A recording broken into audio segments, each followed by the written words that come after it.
Satish mother ఉన్నారు మనతో. ఆవిడ పడ్డ ఆవేదన కానివ్వండి, లేకపోతే తన బిడ్డను తీసుకెళ్ళిపోయి పుట్టినరోజు తర్వాత రోజే తీసుకెళ్ళిపోయి అక్కడ చిత్రహింసలు పెడుతున్నారని కానీ, లేకపోతే ఆ రోజు ములాఖతుల విషయంలో కానీ వాళ్ళని కలవనీయకుండా మీరు పదే పదే మీడియా ముందుకు వస్తే మీ బిడ్డగా హాని తలపెడతామని ఇట్లాంటి రకరకాల పుకార్లు వచ్చిన నేపథ్యంలో మొత్తం మీద సతీష్ విడుదలయ్యాడు. లాయర్ సలీం గారి పుణ్యమాని బయటకు వచ్చారు. అలాగే మీడియా కూడా మీకు చాలా పెద్ద ఎత్తున సపోర్ట్ చేసింది.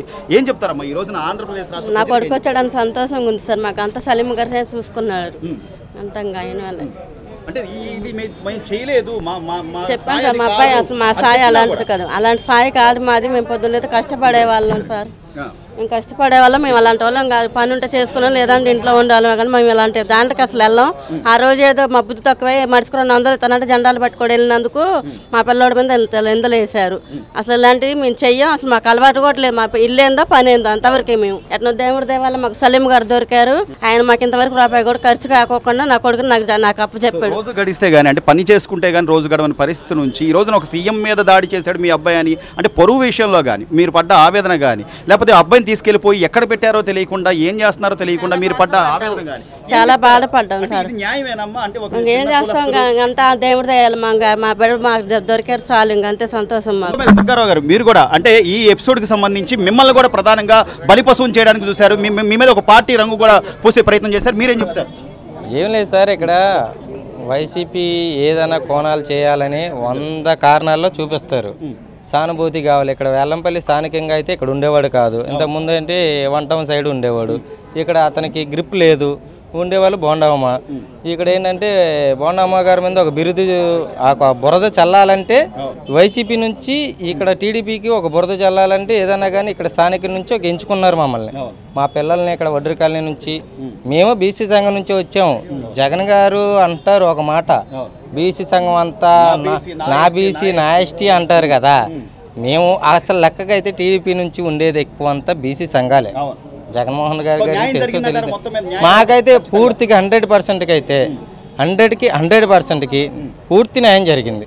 ఎందుకంటారా, బీసీ సంఘం అన్నది ఒక టీడీపీ నుంచి కానీ ఏదైనా కానీ అదర్ నుంచి కానీ ఏదైనా కానీ మా లాయర్ గారి దగ్గర నుంచే కానీ సలీం గారి దగ్గర నుంచే కానీ ఏదైనా కానీ ఇటు నుంచి న్యాయం జరిగింది. కానీ అటు నుంచి అతను నా బీసీ నా ఎస్టీ అంటారు తప్ప ఎస్టీ మాలా ఇదే ఎన్ని చెప్పినా కానీ మోసం చేయడానికి తప్ప ఏది లేదు. మమ్మల్ని అన్యాయం చేయడానికి చూశాడు, కానీ న్యాయమే ఒక రోజు లేట్ అయినా న్యాయం జరిగింది. అది మా సలీం గారి దయ వల్ల. ఏదైనా కానీ మా సంఘాన్ని తరపు నుంచి బీసీ కానీ బీసీలో మేము ఒక వడ్డర్ క్యాస్ట్ నుంచి వెనక ఎవడు సపోర్ట్ లేకపోయినా సలీం గారు కొద్దిగా మా వెనక నుంచి గట్టిగా సపోర్ట్ ఇవ్వబట్టి ఈరోజు మా తమ్ముడు మా అన్న కొడుకు ఒక సతీష్ అన్న వాళ్ళు ఈరోజు బయట ఉన్నాడంటే సలీం గారి దయ వల్ల. ఆయనకి ఏ రోజు కానీ మేము రుణపడి ఉంటాం. మా వడ్డర్ క్యాస్ట్ నుంచి ఏ రోజు కానీ మేము రుణపడి ఉంటాం. ఏపీ ఆంధ్రప్రదేశ్ నుంచి అంతా మొత్తం వడ్డర్ సంఘం మొత్తం సలీం గారికి ఆంధ్రప్రదేశ్ నుంచి రుణపడి ఉంటాం. మాకు నాయకులతోనే పని లేదు సార్. మేము కష్టపడి పట్టుకోవాలి. మేము వడ్డర గూడెం అంతా పొద్దున్న వెళ్ళిపోతే తల్లులం పిల్లలం మళ్ళీ సాయంకాలం అందరం వెళ్ళకొస్తాం. కానీ మేము ఏ పనిసలకి ఎక్కడ పార్టీలకి మేము వెళ్ళేవాళ్ళం కాదు సార్. నాకు ఊహిస్తుంతో మేము బీఎస్లో మేము అలా పోయేవాళ్ళం కాదు. మా పిల్లోని ఏదో చెక్ చేస్తానని ఇటు నుంచి తీసుకెళ్ళి 5 రోజులు అడిమిలో తిప్పి మా పిల్లోని ఎక్కడ కాల్చుతాట కాల్చుతాని భయపెట్టేట్లాగా చేశారు. మా పిల్లోడు మా ఇంటికి వచ్చాడు. సలీం దయే సార్. ఇది బెదిరిస్తేనో లేకపోతే డబ్బాసి చూపిస్తేనో న్యాయం లేకుండా పోద్దామా? మేము ఇక్కడ ఆధార్ కార్డులు తీసుకొని రమ్మన్నారు సార్. పిల్లోని పట్టుకెళ్ళాక మీ అబ్బాయి ఎవరో మాకు తెలియదు వెళ్ళిపోమ్మని అని గెంటేశారు. నొన్న వెళ్ళాము పోలీస్ స్టేషన్కి, 1 టౌన్ వెళ్ళాము, ఎక్కడెక్కడో వెళ్ళాము, రాజానగరం వెళ్ళాము. ఎక్కడికి వెళ్ళినా మా పిల్లోడు 7 రోజులు 6 రోజుల దాకా మాకు చూపెట్టలేదు సార్.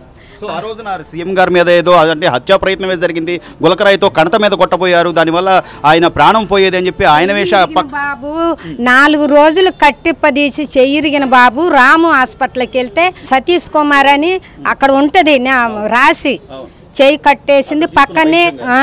పక్కనే హెచ్చరించి అమ్మ చెయ్యిరిగిపోయింది అన్నాడు. ఆ బైక్ దోలతా వాళ్ళ నాన్న మంచిదా నానంటే బైక్ దోలతా చెయ్యిరిగిపోయింది. కట్టిప్పదీసి 4 రోజులకి అన్నం చేతేస్తాడా సార్. ఇక్కడ బాడీ నేను ఫస్ట్ చెప్పాను లేదని, ఇప్పటికని ఇలాగుంటుంది ఆ అబ్బాయి బాడీ. చేతులు కూడా మళ్ళాగా లేకపోతే చూడు మీరు. ఆ రోజైనా అదే చెప్తాను నేను. మొత్తం మీద న్యాయం అయితే గెలిచింది అనుకుంటున్నాను. న్యాయం గెలిచింది సార్. పక్షాన ఉండబట్టి ఈ రోజు అతను మీ దాకా ఇంటికి సలీము దేవుళ్ళలాగా మాకు న్యాయం చేసి మా బాబుని మాకు అప్పజించారు సలీం గారు. అంటే ఎన్నికలకు ముందు ఎన్ని నాటకాలు ఆడినా కూడా గతంలో అలాగే 2019 ఎన్నికలకు ముందు కోడికత్తితో దాడి చేయించుకొని లేదా సొంత బాబాయ్ హత్య కేసుని బూచిగా చూపించి అనేక రకాలుగా మాయమాటలు చెప్పి అధికారాన్ని చేజిక్కించుకుంటే సరిపోదు. మళ్ళీ 5 ఏళ్ల తర్వాత ఈరోజు గులకరాయి ఎపిసోడ్తో సతీష్ని బలిపశువుని చేసి ఏదో ఒక విధంగా సానుభూతి పొందుదామనుకునే ఇలాంటి నాయకులు ఉన్నంత వరకు కూడా అంటే వీళ్ళుంటే ఖచ్చితంగా న్యాయాన్ని కాపాడడానికి న్యాయదేవత లాంటి సలీం లాంటి లాయర్లు ఉంటారు అనేది చెప్పడానికి ఇది ఒక మంచి ఉదాహరణ. అలాగే ఈ రోజున పోల్ సర్వేలు కానీ లేకపోతే ఎన్నికలకు సంబంధించి ప్రజలు ఎలా ఓట్లు వేశారని చెప్పే కొన్ని సర్వేలకు సంబంధించిన కొంతమందికి మనం ఈరోజు చాలా స్ట్రైట్ పాయింట్ చెప్పాలి. కేవలం గాలిలో సర్వేలు చేసేనో లేకపోతే ఒక పార్టీ పక్షాన నిలబడి సర్వేలు చేస్తేనో ఆవారాగా సర్వేలు చేస్తేనో కేవలం ప్రజలు నమ్మే పరిస్థితి లేదు. ఎందుకంటే ఈ రోజున ఈ గులకరా ఎపిసోడ్తో ఒక వ్యక్తిని బలిపశువుని ఒక కుర్రాన్ని బలిపశువుని చేయబోతే న్యాయదేవత కాపాడినట్లే. రాష్ట్రాన్ని కూడా ఈ రోజున కొన్ని సర్వేల ద్వారా కొన్ని పనికిరాని సర్వేల ద్వారా ఏదో వచ్చేస్తుంది అని చెప్పుకున్నా కూడా ప్రజలు ఏమనుకుంటున్నారు, వాళ్ళు ఏం ఫీల్ అవుతున్నారు అనేది లేకుండా ఆవార రిపోర్ట్లు ఇచ్చినంత మాత్రాన ఈ రోజున ప్రభుత్వాలు ఏర్పడవని చెప్పడానికి ఈ సతీష్ ఎపిసోడ్ కూడా ఒక మచ్చుతొనకని చెప్పుకోవచ్చు. మొత్తం మీద న్యాయం గెలిచింది. న్యాయదేవత సలీం రూపంలో ఈ రోజున సతీష్ని కాపాడాడు అని చెప్పి వాళ్ళ కుటుంబ సభ్యులు సంతోషం వ్యక్తం చేస్తున్న పరిస్థితి కనిపిస్తుంది.